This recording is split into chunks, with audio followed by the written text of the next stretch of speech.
Olá, sejam bem-vindos a mais uma entrevista da nossa revista Conteúdo Compartilhado. Sou Ari, sócio atual CEO da Consulpass e a partir de agora conduzirei nossas entrevistas. Na entrevista de hoje participará nossa sócia Joana Soper e juntos temos o prazer de conversar sobre o tema Maternidade nas Empresas com Luciana Catori. Luciana é cofundadora da consultoria Maternidade nas Empresas, TEDx Speaker, mestre em design estratégico. Sua pesquisa investiga a maternidade sob a ótica das empresas do design orientado ao dilema. Formada em publicidade e propaganda, especialista em user experience, consolidou sua carreira trabalhando na comunicação de grandes marcas. É professora do primeiro MBA de Diversidade do Brasil e mãe do Henrique. Luciana é também idealizadora do projeto Real Maternidade, que reúne mais de 200 mil seguidores nas redes sociais. Seja bem-vinda, Luciana. Muito obrigado pela sua disponibilidade em fazer esse bate-papo aqui conosco da Consulpass. Olá, Ari, obrigada, muito legal estar aqui com vocês. Oi, Jô, tudo bem? Uma honra e uma alegria muito grande para mim conversar com vocês, viu? Muito obrigada pelo convite. Obrigado. Lu, posso chamar de Lu, Luciana? Claro. Tá. Uma curiosidade, como nasceu a maternidade nas empresas? Tá? Como que ela iniciou? Qual era seu objetivo? Ele permanece o mesmo do escopo inicial? Se modificou ao longo desses anos? Você pode falar um pouco para nós, contar um pouco dessa linda história? Ari, claro. Na verdade, para eu falar do maternidade nas empresas, eu tenho que falar um pouquinho antes. Meu filho nasceu em 2011 e em 2012, a partir de um acontecimento bem triste na minha família, a gente perdeu uma priminha de 2 anos e esse fato me fez repensar a minha vida. Eu trabalhava bastante numa agência de publicidade online e a partir desse acontecimento eu resolvi que eu precisava parar, que eu precisava, de fato, conhecer o Henrique, que ele ficava na creche o tempo inteiro. Quando eu chegava do trabalho, eu sempre estava muito cansada, eu não tinha, assim, um tempo de qualidade com ele. E aconteceu isso, eu falei, não, peraí, vamos rever aí a vida. E eu passei, então, a ficar meio horário com o Henrique e o outro meio horário eu me dediquei aos meus projetos, porque eu também sempre gostei muito de trabalhar. E eu fiz essa escolha achando que eu estava fazendo isso pelo Henrique, né? Mas hoje eu vejo que eu estava fazendo isso por mim. Eu precisava me sentir mãe.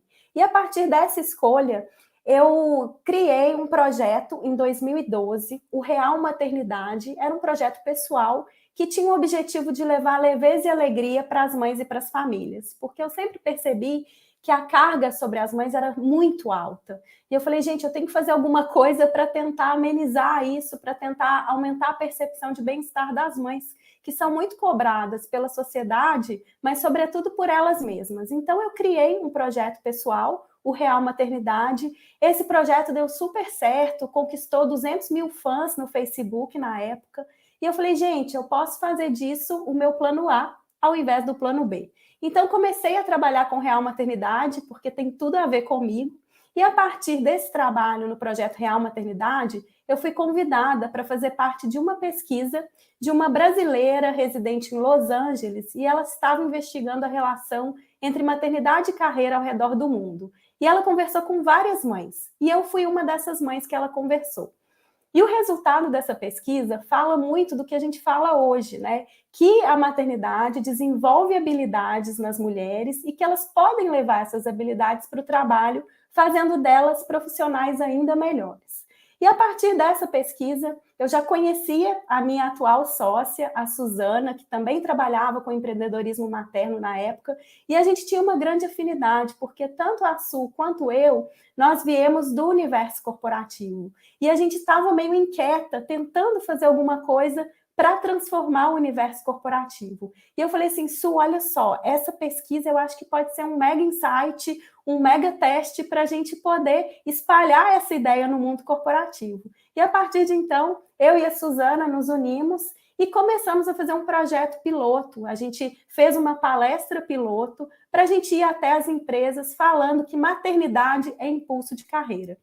E esse projeto deu super certo, e a partir disso, eu e a Suzana, a gente se uniu, criamos aí a consultoria Maternidade nas Empresas, e desde 2017 a gente atua para fortalecer a equidade de gênero e valorização aí da parentalidade no universo corporativo. Então, tem 5 anos, a empresa começou com um foco em maternidade, e a gente foi vendo que nem todas as empresas estavam preparadas para falar do tema.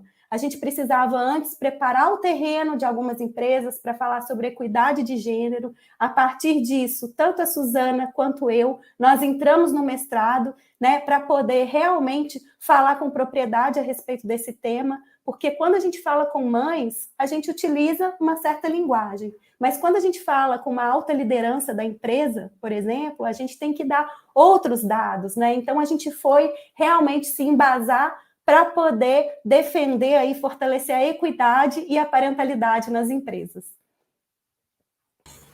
Muito legal, Lu. Agora tu falando, assim, eu estava recapitulando, porque eu fui consumidora lá do Real Maternidade, estava também iniciando, me preparando para me tornar mãe, e me lembrei também do Nutrimãe, né, da Suzana. Isso! Me lembrei também que uma das primeiras clientes, né, das boxes dela, enfim, passou um filme na minha cabeça. É muito bacana essa trajetória e como é que vocês duas vieram de grandes empresas, né, e uniram esses assuntos. Agora, o que eu queria te perguntar, né, eu acho que o cerne dessa questão toda do trabalho de vocês, assim, que tu pudesse nos trazer um pouquinho quais são as principais barreiras enfrentadas pelas mulheres, assim, que se tornam mães no mercado de trabalho. Eu acho que parece meio clichê, meio óbvio, mas eu acho que é o cerne de tudo, né, falando de maternidade um pouco. Exato, Jo. Infelizmente, né, as mulheres sofrem ainda hoje, em 2022, muito sobre essa questão, né, da maternidade. O que a gente vê? A FGV fez uma pesquisa em 2016 que mostra que 48% das mulheres, após 12 meses do retorno da licença maternidade, elas não estão mais nos seus postos de trabalho. Então, olha só, quase metade das mulheres. A Suzana Ayarza, no estudo de 2018, mostra que a maternidade é uma das principais barreiras para a progressão de carreira das mulheres. Então, a gente vê pelos dados que a maternidade tira realmente as mulheres do mercado de trabalho. E a gente precisa entender que existe uma coisa que se chama viés da maternidade. O que é esse viés da maternidade? É um viés inconsciente. Segundo a Lin Nin, o viés da maternidade é o principal viés de gênero, então ele é muito presente. O viés da maternidade é aquela crença da gente achar que a mulher, depois que ela é mãe, ela não vai ser mais tão comprometida com a carreira, ela só vai querer pensar nos filhos, ela não vai mais querer aceitar aquele projeto desafiador, por exemplo. Então, a gente vive numa sociedade que tem muito forte esse viés.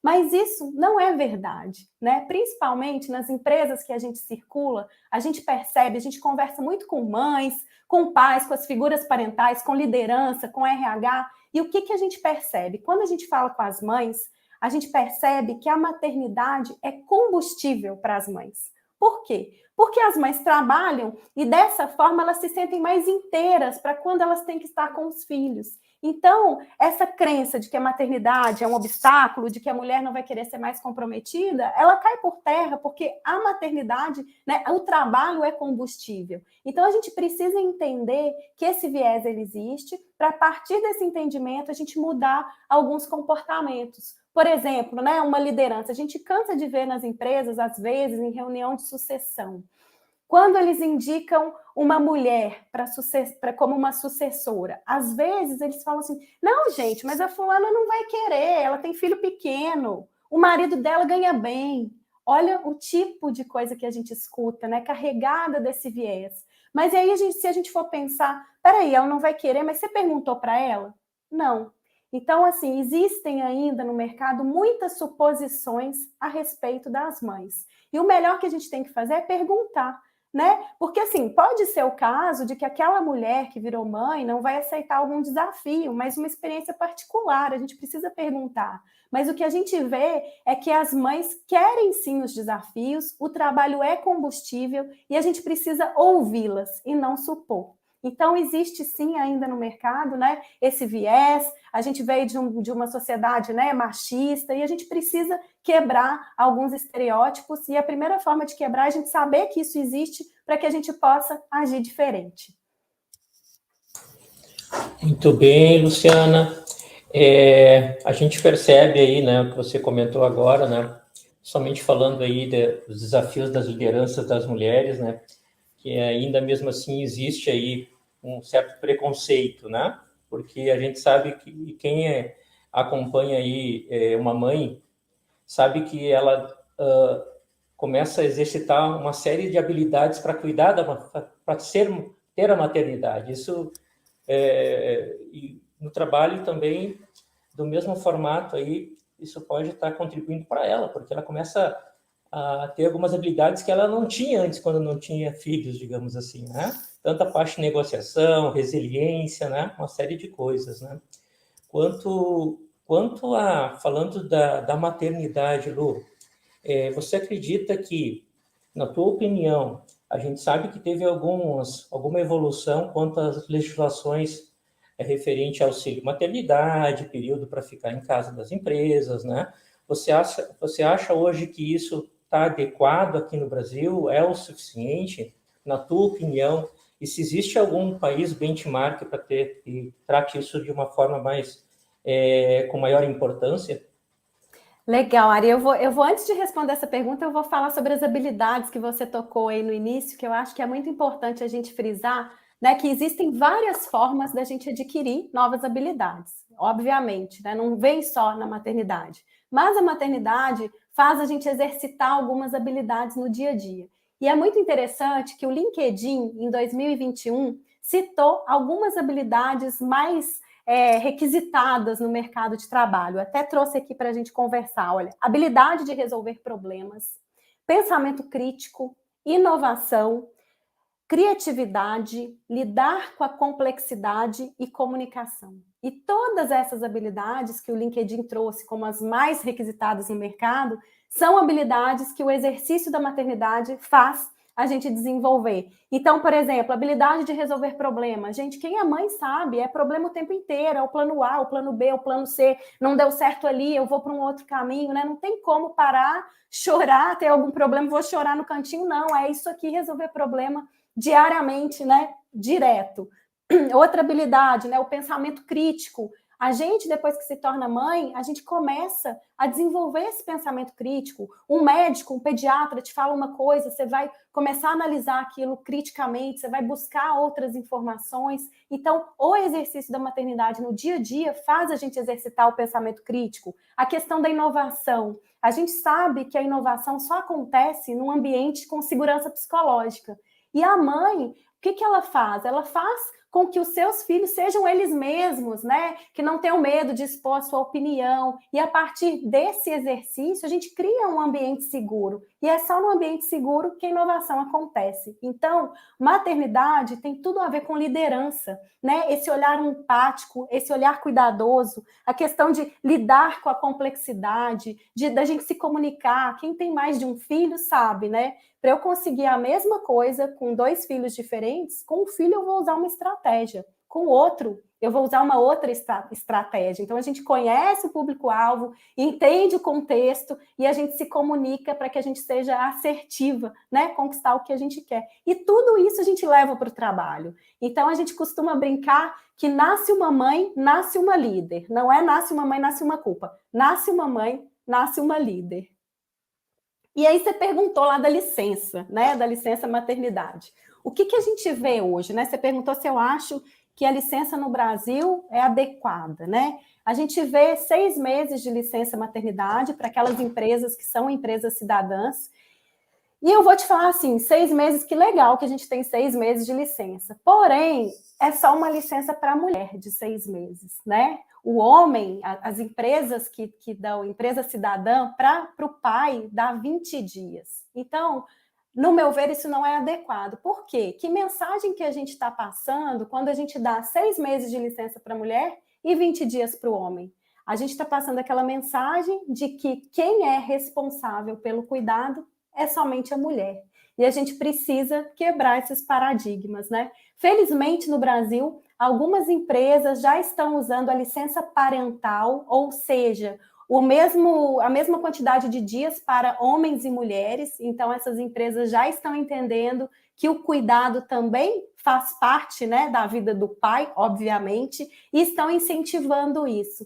Porque as empresas hoje são rede de apoio das pessoas do time, né? A questão de criar um filho não é uma responsabilidade exclusiva da mulher. É da mulher, do homem, de todas as figuras parentais, da sociedade e também das empresas, né? Ter filhos e cuidar dos filhos é um investimento que todos precisam, né? As empresas precisam entender que elas fazem parte hoje dessa rede de apoio, porque se a gente quer prosperar no futuro, a gente precisa cuidar das crianças hoje e também das mães.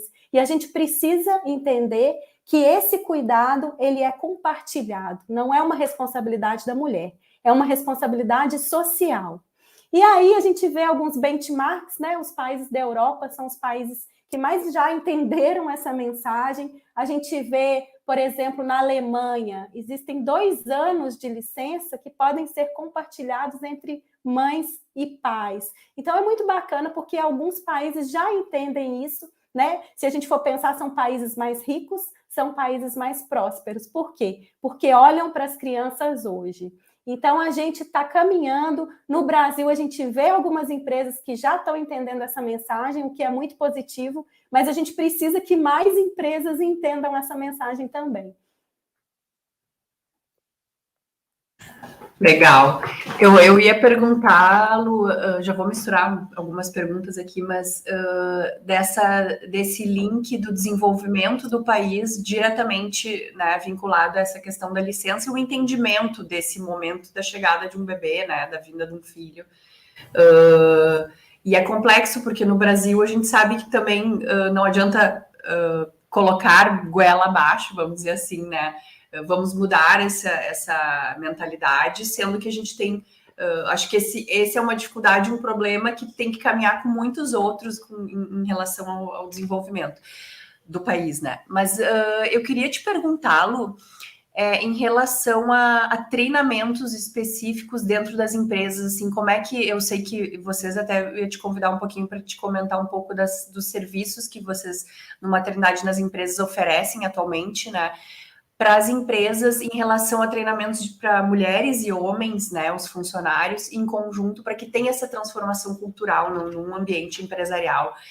Se pudesse comentar um pouco, claro, além do que a Maternidade nas Empresas faz, mas como é que as empresas estão tratando esse assunto internamente?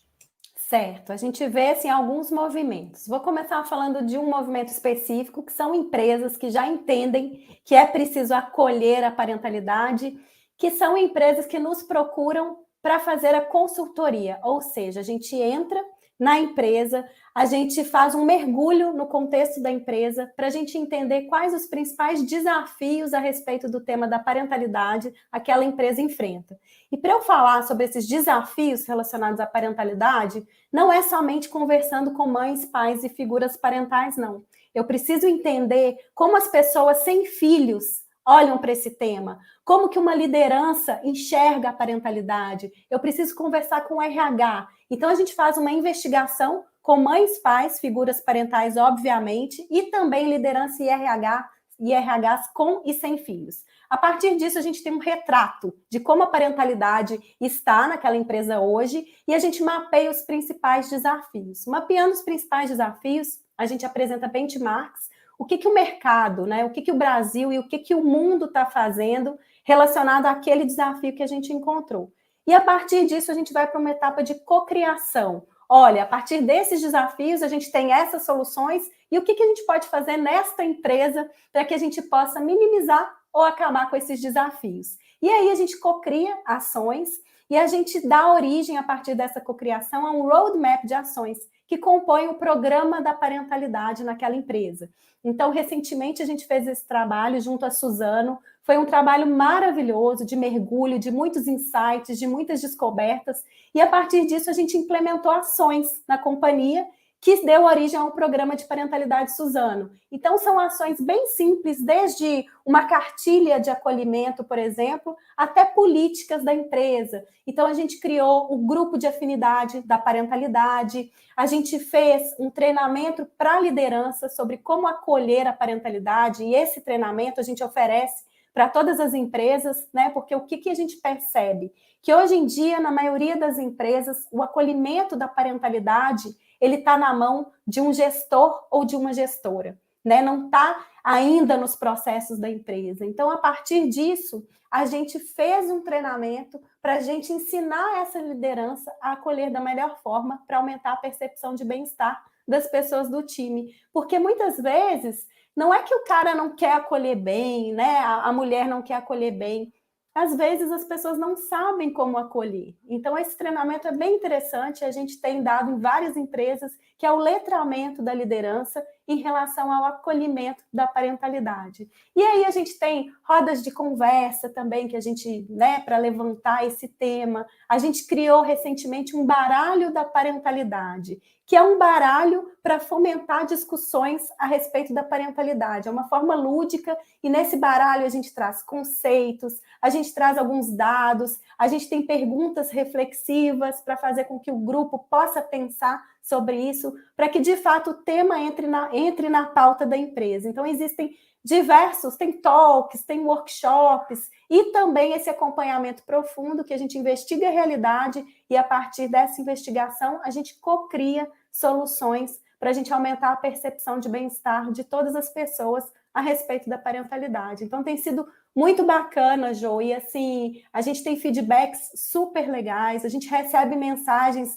no nosso Insta de gente que participou do treinamento. Então, a gente vê que realmente é um trabalho de impacto, porque esse tema, né, a maternidade, a paternidade, é um tema muito próximo a todos nós. Mesmo quem não é mãe, a gente veio de uma mãe, a gente veio de um pai. Então, tem sido muito bacana e os resultados estão bem legais. A gente fica muito feliz. Muito legal, Lu. Muito legal essas iniciativas para ajudar a empresa, né? De como poder estar praticando um novo formato aí e colocando esse tema aí sempre como uma prioridade, né? Acho que isso é muito bacana. Mas falando das próprias mulheres, né, Lu, como que o trabalho da maternidade nas empresas, né, tem encorajado as mulheres a se manifestarem, né? Caso a gente sabe que existe ainda, mesmo com toda a evolução que a gente já tem dentro da sociedade, tem algum preconceito ou está expondo as dificuldades que elas sofrem dentro de uma das organizações. Olha só, Ari, assim, não só o nosso trabalho, mas, por exemplo, a pandemia, né? A pandemia nos mostrou que a vulnerabilidade, ela é muito bem vista, ela é desejada, inclusive, né? Se a gente quer crescer, se a gente quer se conectar de fato com o outro, né? A liderança precisa ser, né, expor essa vulnerabilidade. Então, a gente está começando a ver no nosso contexto, no nosso cenário, algumas pistas de que tudo isso é muito importante. Se a gente não tem isso, a gente não vai sobreviver enquanto empresa. Então, o contexto e o nosso trabalho, ele ajuda, né, a perceber, para as pessoas perceberem que é preciso a gente olhar para esse tema. E a gente falando sobre isso nas empresas, nas redes sociais, é muito legal porque as mulheres se sentem encorajadas, né? De uma certa forma, nós também somos essa voz. Então, a partir do momento que esse tema ele começa a ficar latente, a gente já vai vendo outras pessoas falando sobre isso. Então, por exemplo, nas redes sociais, há uns 10 anos atrás, ninguém falava sobre maternidade e carreira, sobre parentalidade no trabalho, e felizmente esse já é um tema que a gente vê várias pessoas conversando sobre isso, né? Celebridades falando sobre isso. Então, a gente vê, por exemplo, a Cris Guerra, que agora é Cris Paz. A Cris Paz tem uma fala muito legal que ela fala assim: eu duvido que existe treinamento mais eficaz do que ter um filho. Então, a gente vê, por exemplo, o Pedro Pitella, da Sanofi, ele falando sobre a parentalidade como autodesenvolvimento. Se a pessoa se desenvolve, né, enquanto pessoa, isso ela leva para o profissional. Então, a gente vê várias pessoas falando sobre isso. A Paula Pascoal também fala que ser mãe ajuda ela a ser uma profissional melhor, e ser uma profissional melhor ajuda a ser uma mãe melhor. Então, já está sendo visto esses movimentos no mercado. Pessoas de grandes empresas, celebridades, né, falando sobre o tema, e tudo isso fomenta aí essa mudança, essa transformação que a gente tanto quer. E o nosso trabalho, com certeza, também contribui para isso. E as pessoas, às vezes, que não falavam, não se expunham, começam a pensar e falam, nossa, é mesmo, eu como mãe eu desenvolvi muitas habilidades, ou o líder, gente, é mesmo, aquela funcionária ali, depois que ela virou mãe, gente, ela acolhe, como eu posso aprender com isso? Então, a gente vê as pessoas também fazendo esse movimento de transformação, e a gente fica, assim, super feliz e super orgulhosa, porque é isso que a gente quer, a gente transformar os espaços, a gente fala que o nosso sonho grande é realmente uma mudança cultural, em que a parentalidade seja valorizada, né? Porque não adianta, não existe mais aquela assim, ai, a Luciana profissional, a Luciana vida pessoal, vida profissional. Não, tá tudo junto, né? Somos seres integrais, não tem como separar. Eu tenho meus hobbies, minhas paixões, né? Tenho a minha família, e quando eu estou trabalhando, eu não jogo isso fora, né? Então, assim, a partir de toda essa mudança, de todo esse contexto, a gente vê que esse cenário, felizmente, ele está mudando, a gente tem um caminho longo a seguir, mas os primeiros passos foram dados. E cabe a nós, né? Todos nós somos agentes de transformação, a gente multiplicar essa mensagem, seja nos nossos círculos familiares, com os amigos, com a equipe, a gente precisa, sim, colocar essa voz na rua para a gente transformar de fato. Bacana. E Lu, agora mudando um pouco, assim, a gente se afastando um pouco, né?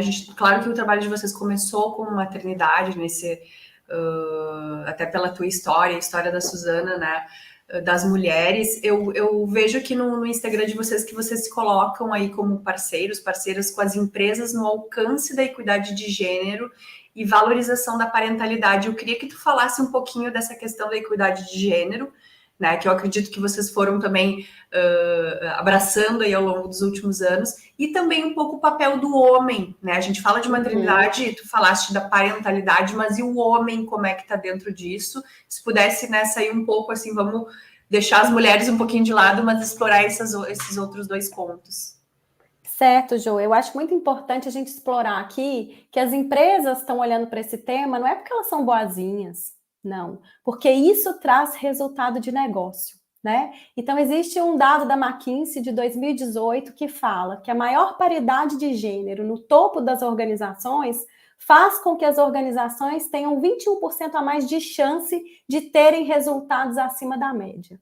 Então, assim, a gente ter essa paridade de gênero no topo, isso traz dinheiro, isso é negócio. Então, a partir disso, as empresas estão olhando para isso, estão colocando as suas metas de ter mais mulheres na liderança. Então, a gente precisa entender. Quando a gente tem mais mulheres na liderança, na alta liderança, a gente tem chances de maiores resultados de negócio.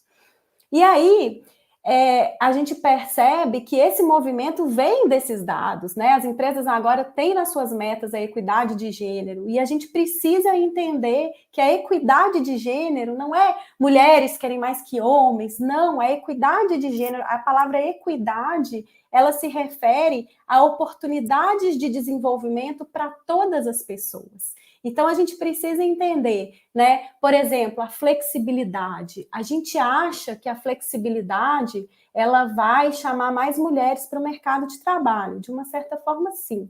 Porém, a flexibilidade ela tem que ser dada a todas as pessoas, porque homens também têm que usar dessa flexibilidade, por exemplo, os horários flexíveis. Porque a partir do momento que eu ofereço esse benefício somente para as mulheres, e só as mulheres usam, elas vão ser marginalizadas, porque elas não vão estar ali presentes, né? Então, assim, a gente precisa entender que se a gente quer, de fato, ter a equidade, a gente precisa dar oportunidade de desenvolvimento para todas, e a gente tem que entender esses gatilhos, né? É a flexibilidade, todas as pessoas têm que usar, para que realmente a gente esteja partindo de um universo ali igualitário para todo mundo.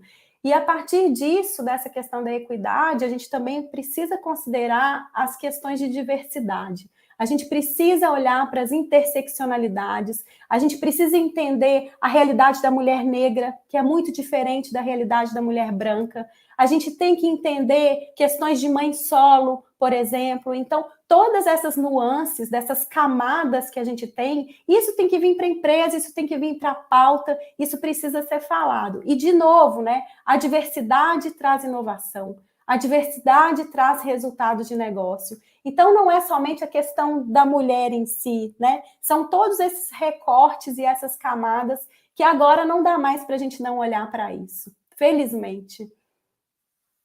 Acho que é uma questão social, né? Uma questão social, né, Lu? Isso, aí você me perguntou dos homens, né? Não dá para falar de equidade sem um diálogo com os homens. Não tem como, né? Os homens precisam estar nessa pauta, os pais precisam estar nessa pauta, entendendo o seu papel, compartilhando tarefas. Existe um estudo bem legal do Michael Kimmel, que é um sociólogo americano, ele é especialista nas questões de gênero. E ele fala o seguinte: quando homens e mulheres compartilham de forma igualitária as tarefas domésticas, o que acontece? As crianças vão melhor na escola. As crianças têm menos chances de ter síndromes como TDAH, por exemplo. Quando homens e mulheres compartilham de forma igualitária as tarefas da casa, isso é bom para as mulheres. Elas vão menos à terapia, fazem menos uso de medicamentos, elas são mais felizes, vão mais à academia. E esse compartilhamento de tarefas, ele é excelente também para os homens. Quando acontece isso, existem dados que os homens bebem menos, fumam menos, vão mais para o médico por uma questão de prevenção do que apagar um incêndio, por exemplo. Os homens também usam menos medicamentos. Então, a saúde de todos da casa melhora. E isso num contexto de uma família heteronormativa, né? A pesquisa dele. Então, a equidade de gênero, ela faz bem não só para a mulher, ela faz bem para os homens, para as famílias, para as empresas, para toda a sociedade, né? Então, não é uma questão de mulheres, equidade também é uma questão social, porque isso reflete em vários segmentos aí. É muito importante e é muito interessante esse estudo que mostra que realmente, né, o que os homens ganham com a equidade. E Lu, agora pensando no Brasil mesmo, para trazer para a nossa realidade,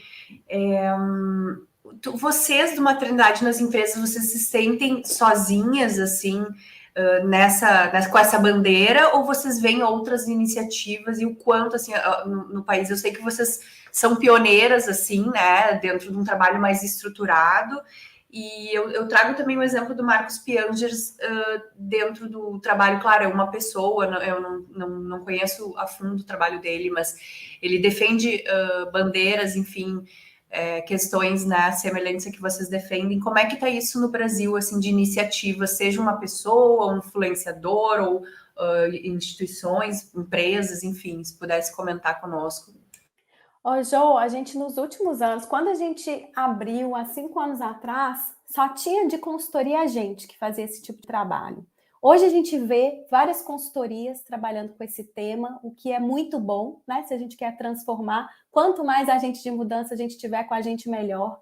A gente vê parceiros, por exemplo, pessoas que trabalham com coach de carreira para mães, né? Que antigamente não tinha. Então a gente já vê esse cenário se desenhando melhor, pensando na questão da parentalidade. A gente vê homens, né? Criando cursos de como ser pai, vou ser pai agora. A gente tem um parceiro bacana que trabalha com a gente em relação a isso. A gente vê várias contas no Instagram, né? Levantando essa bandeira, levantando essa causa. E dentro das empresas também, o que é mais bacana, a gente vê vários aliados. E muitas vezes quem nos contrata não é mãe e não é pai, mas tem isso dentro de si. Então, é muito bacana porque a gente vê realmente essa conquista de aliados, mas é um trabalho muito de formiguinha e também de muitas formiguinhas. Graças a Deus, a gente pode ver no mercado essa evolução. Então, felizmente, a gente vê esse avanço e, graças a Deus, a gente pode contar cada vez mais com mais pessoas para levantar essa bandeira. Muito bom, Lu. A gente percebe aqui, né, que é uma jornada de transformação, né? Acho que esse é o grande ponto, uma jornada de transformação, que já temos aí essa provocação, o entendimento aí da importância disso, né? Todo esse conteúdo que você teve oportunidade de estar compartilhando com a gente, muito rico. Dá para ver muita propriedade no que você faz, né? E a gente está, assim, muito feliz de você ter participado conosco aí nesse bate-papo junto da Consulpass. Lu, a gente queria te agradecer de coração, a gente está chegando ao fim do nosso bate-papo, né? Em nome de toda a equipe, o time da Consulpass, a gente te agradece, né? Lembrando que esse conteúdo vai ser disponibilizado na nossa revista, né? Também no nosso canal do YouTube e também no Spotify. A gente gostaria que você aproveitasse esse momento também, né, para falar um pouco aí dos teus canais de comunicação, porque a gente acredita aí da relevância e da importância desse assunto para as empresas e para a sociedade. Ah, legal. Então a gente está, né, nas redes sociais, a gente está no Instagram, o @maternidade nas empresas. A gente também é muito ativa no LinkedIn, tem lá o @maternidade nas empresas também no LinkedIn. O meu LinkedIn pessoal também é o Luciana Catoni. Então, quem quiser trocar ideia, quem quiser fazer uma pergunta, pode me chamar por lá. Tem o meu e-mail também, luciana@maternidadenasempresas.com.br. E eu estou super disponível para a gente continuar esse papo também em outras redes. E muito obrigada, Ari, muito obrigada, Jo. Desejo muito sucesso para vocês, para a Consulpass e para todas as pessoas que estão ouvindo aí. Vamos lá, vamos transformar esse mundo, porque nós não estamos aqui à toa, não. Vamos fazer bonito, vamos fazer diferente, para que quando os nossos filhos estiverem no mercado de trabalho, eles não tenham que conversar sobre isso. Um beijo, gente. Obrigada. Obrigada, Lu. Um grande beijo. Um abraço, Lu. Obrigada.